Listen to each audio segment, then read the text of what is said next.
योगी सरकार पर चिराग पासवान का हमला, नमाज नहीं विकास पर हो बात। यूपी में सड़क पर नमाज पढ़ने पर लगा दी गई है रोक। नमाज घर के अंदर पढ़ी जाए या मस्जिद में, चिराग ने योगी सरकार के आदेश को बताया गलत। यूपी में योगी आदित्यनाथ की सरकार ने सड़कों और सार्वजनिक स्थानों पर नमाज पढ़ने पर रोक लगा दी है। कई जिलों में तो घर की छत पर भी नमाज पढ़ने पर प्रतिबंध लगाया गया है। इसे लेकर देश में सियासी बयानबाजी तेज हो गई है। इस मामले पर अब केंद्र और बिहार की एनडीए सरकार में सहयोगी लोजपा आर के अध्यक्ष और केंद्रीय मंत्री चिराग पासवान ने बड़ा बयान दिया है। उन्होंने कहा है कि ये सब फालतू की बातें हैं और इस पर चर्चा भी नहीं करनी चाहिए। इन सब बातों का कोई मतलब नहीं है। देश में कई बड़े विषय हैं जिस पर चर्चा करनी चाहिए। चिराग ने कहा, ऐसे मुद्दे पर चर्चा करने से देश में असहमति का वातावरण बनता है, तनाव का माहौल बनता है, संप्रदायों के बीच में टकराव की स्थिति पैदा होती है। जो जैसा करता आया है इतने सालों से करता रहेगा। ये सब मुद्दे नहीं होते तो आप मुझसे मेरे मंत्रालय और विभाग के काम के बारे में पूछते। साफ है, जिस मुद्दे की चर्चा से ही देश का माहौल खराब हो जाता हो, उसे लागू किया जाए तो क्या होगा। यूपी में योगी आदित्यनाथ की सरकार ने जो नियम लागू किया है, चिराग उसकी बात तक करने को तैयार नहीं है। इसे तनाव बढ़ाने वाला कदम बता रहा है।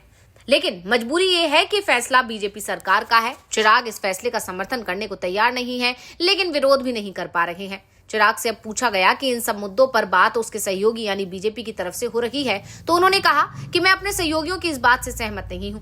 धार्मिक मामलों में हस्तक्षेप नहीं करना चाहिए। जब मैंने इफ्तार पार्टी दी तो मैं तिलक लगाकर गया था। ये मेरी व्यक्तिगत आस्था है। आपके धर्म के सम्मान के लिए मैं अपने संस्कार तो नहीं भूलूंगा।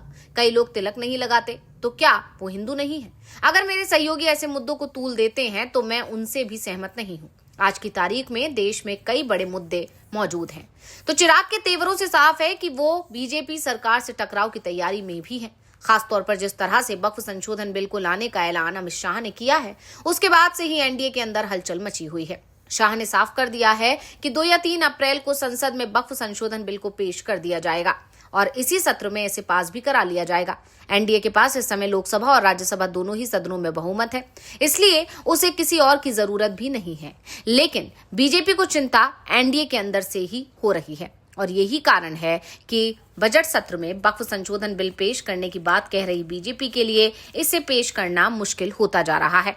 संसद का बजट सत्र 4 अप्रैल तक है, यानी 4 दिन और संसद चलनी है और इन 4 दिनों में वक्फ बिल सदन में पेश हो पाएगा, इस पर पहले से ही सवाल लगातार उठ रहे हैं।